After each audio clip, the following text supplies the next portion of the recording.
नमस्कार, मैं प्रवीण गौतम और आप देख रहे पब्लिक मीटर। दोस्तों, वीडियो में आपको दिखाएंगे कि पश्चिम बंगाल में काउंटिंग से पहले कहां पर स्ट्रांग रूम से एक हैरान करने वाला वीडियो सामने आया है। स्ट्रांग रूम में घुसने की कोशिश की जाती है छत से रस्सी लटकाकर। कहां का यह मामला है, पूरी कहानी आपको बताते हैं। किसने कैमरे में कैद किया और चुनाव आयोग से क्यों एक्शन लेने की मांग की जा रही है इस वीडियो को लेकर।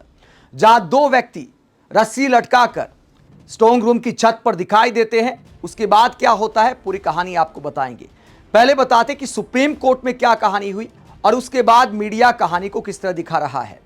टीएमसी सुप्रीम कोर्ट पहुंची थी चुनाव आयोग के उस फैसले को लेकर जहां काउंटिंग के दौरान सुपरवाइजर के तौर पर सिर्फ केंद्रीय कर्मचारियों को तैनात करने का फैसला सुनाया गया।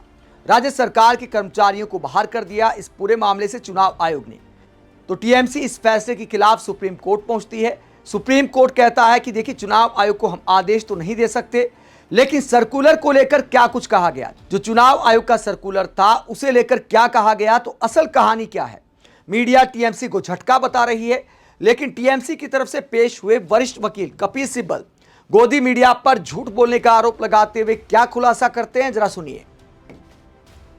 आपका जो मेन स्ट्रीम मीडिया है वो जो कोर्ट में हुआ है उसके अलग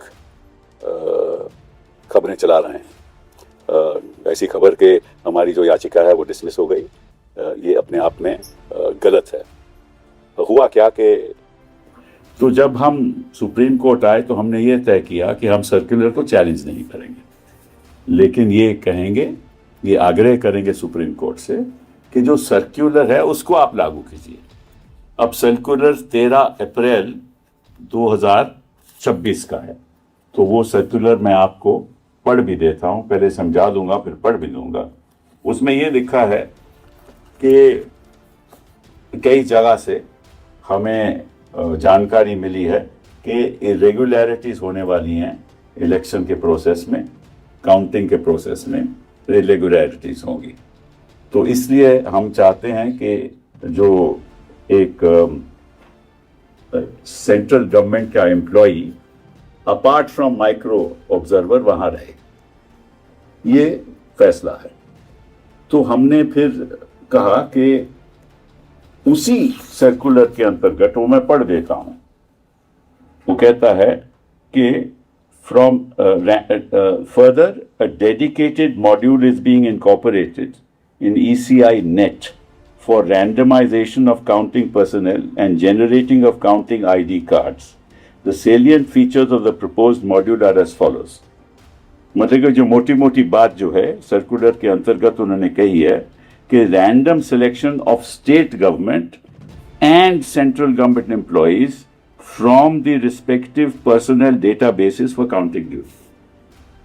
तो इसका मतलब ये हुआ, सर्कुलर कहता है कि आप एक केंद्र का भी नॉमिनी वहां रख लीजिए और एक राज्य का भी नॉमिनी रख लीजिए। जो सरकारी मुलाजम होगा केंद्र का भी होगा और राज्य सरकार का भी होगा, और ये नियुक्ति उनकी होनी चाहिए। तो हमने सुप्रीम कोर्ट में कहा कि देखिए, उनका खुद का सर्कुलर कहता है, चलिए आप सेंट्रल गवर्नमेंट नॉमिनी रखना चाहते हैं तो रखिए, लेकिन साथ साथ एक स्टेट गवर्नमेंट नॉमिनी भी रखिए, उसकी भी रैंडमाइजेशन नाम करके रखिए।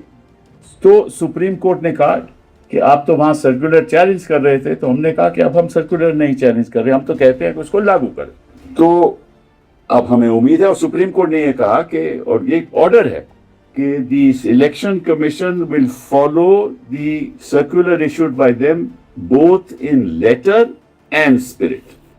मतलब ये उस सर्कुलर को आप लागू करोगे, और जो भी वहां लिखित है उसको लागू करोगे। और लिखित क्या है कि स्टेट गवर्नमेंट का नॉमिनी भी होगा और सेंट्रल गवर्नमेंट का नॉमिनी भी होगा, केंद्र सरकार का भी नॉमिनी होगा, राज्य सरकार का भी नॉमिनी है, जो दोनों गवर्नमेंट सर्वेंट होंगे।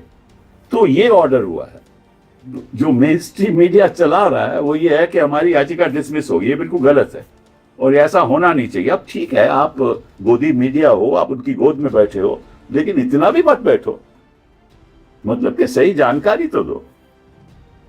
इतना तो आप ऑलरेडी इनको जिता चुके हो, भाजपा तो आप जिता ही चुके हो, क्योंकि जब अमित शाह जी कहते हैं 170 सीटें आएंगी तो तुम कह रहे हो 190 आएंगी, तो तुमको तो बढ़ा चढ़ा के आप कर चुके हो। ठीक है, ये तो आपका नेचुरली आपका कुछ होगी बात जो हमें नहीं मालूम, केवल आप ही को मालूम है। और अगर हमें मालूम भी है तो हम कह भी नहीं सकते, क्योंकि हमें भी मालूम है कि आपको भी मालूम है और हमें भी मालूम है। ये असलियत है, ये ऐसा ठीक नहीं है। और साथ साथ में मुझे ऐसा लग रहा है, क्योंकि ऑलरेडी तो एक माइक्रो ऑब्जर्वर है ही सेंट्रल गवर्नमेंट नॉमिनी का, तो आप दूसरा क्यों चाहते हैं? और अगर चलिए आप रख भी रहे हो तो फिर एक राज्य सरकार का भी नॉमिनी रखो, जो आपका सर्कुलर का खुद कहता है। और साथ साथ में सर्कुलर आखिर में मैं आपको भी पढ़ा देता हूँ, बड़ा इंटरेस्टिंग है वो भी। सर्कुलर कहता है आखिर में, you are requested to ensure strict compliance with the above instruction. Strict compliance. That is कि इसका आप पूरी तरह से इसका पालन करो, स्ट्रिक्टली पालन करो। ये सर्कुलर में खुद रखा हुआ है, तो फिर राज्य सरकार का नॉमिनी गवर्नमेंट समिट होना चाहिए। अब ऐसा लग रहा है कि भाजपा का ध्यान किसी और प्रदेशों में है नहीं जहां इलेक्शन हुआ है, न तमिलनाडु में, न केरल में, और कहीं और भी नहीं। तो असम में तो हम देख ही रहे हैं क्या हुआ। अगर ऐसा मतलब कि बंगाल, पश्चिम बंगाल हिंदुस्तान का, हिंदुस्तान ही में है ना, कहीं और तो नहीं है ना। वैसा लग रहा है कि वहां एक सीज हो रही है, सेंट्रल गवर्नमेंट के पर्सनल की सीज हो रही है। इतना तो मैंने हिंदुस्तान के इतिहास में कभी नहीं देखा। हम कई चुनाव लड़ भी चुके हैं, देख भी चुके हैं। इस तरह से जितने लोग सीएपीएफ के वहां तैनात हैं, वो मणिपुर भी नहीं है, जम्मू कश्मीर भी नहीं है, लेकिन वहां हैं क्योंकि अब युद्ध चल रहा है, भारी युद्ध कोई चल रहा है, कोई आक्रमण कर रहा है। क्या आपको उनके इतने सीएपीएफ पर्सनल आपको रखने की जरूरत है? इलेक्शन ही है ना भैया, चुनाव ही है ना। तो आप कहते हो कि अगर चुनाव में कुछ गड़बड़ी होती है तो आप इलेक्शन पिटीशन फाइल करते हो, कहते हो ना। कोर्ट भी कहते हैं कि 45 दिनों में आपको राहत मिलती है, 45 दिनों में आप इलेक्शन पिटीशन डाल सकते हो। अगर गलत काम हो रहा हो तो दोनों को लागू है। वो भी इलेक्शन पिटीशन डाल सकते हैं और ये भी इलेक्शन पिटीशन डाल सकते हैं। फिर इतने लोगों, इतनी सीएपीएफ के तैनात होने की जरूरत क्या है? अब सिक्योरिटी तो उनके हाथ में है ना, सिक्योरिटी तो कपिल सिब्बल कई आरोप लगाते हैं, मीडिया पर आरोप लगाते हैं, चुनाव आयोग पर लगाते हैं, अमित शाह पर आरोप लगाते हैं, मोदी सरकार पर आरोप लगाते हैं। क्या मिली भगत करके बंगाल में चुनाव लड़ा जा रहा है? चुनाव लड़ा जा रहा है कि युद्ध लड़ा जा रहा है?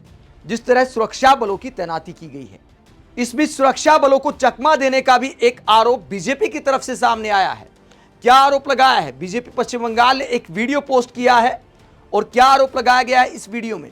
बीजेपी ने जो वीडियो शेयर किया है उसमें एक व्यक्ति रस्सी के सहारे ऊपर चढ़ने की कोशिश कर रहा है। ऐसा लगता है कि जैसे वो बालकनी में आया हो, उसके बाद फिर से ऊपर जाने की कोशिश कर रहा हो।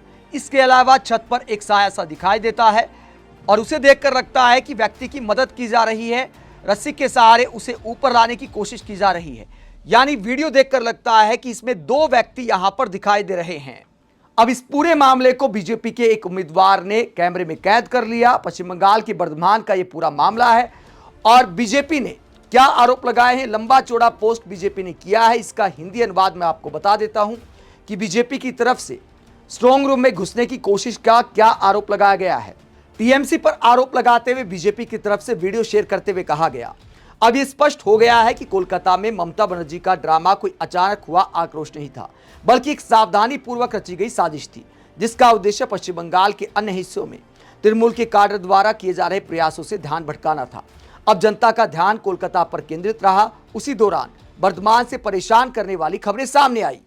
यूनिवर्सिटी इंस्टीट्यूट ऑफ टेक्नोलॉजी में कथित तौर पर एक टीएमसी समर्थित उपद्रवी ने उस स्ट्रांग रूम तक पहुंचने के लिए बाउंड्री वॉल फांदने की कोशिश की जहां ईवीएम रखी गई है। इस घटना को भाजपा उम्मीदवार संजय दास ने उजागर किया, जिससे इस तरह के कृत्य के पीछे की मंशा और योजना पर गंभीर सवाल खड़े होते हैं। यह कोई सामान्य स्थान नहीं है। यहां पर 5 महत्वपूर्ण विधानसभा क्षेत्रों की ईवीएम रखी हुई है: बर्धमान उत्तर, बर्धमान दक्षिण, गलसी, औसग्राम और भाताल।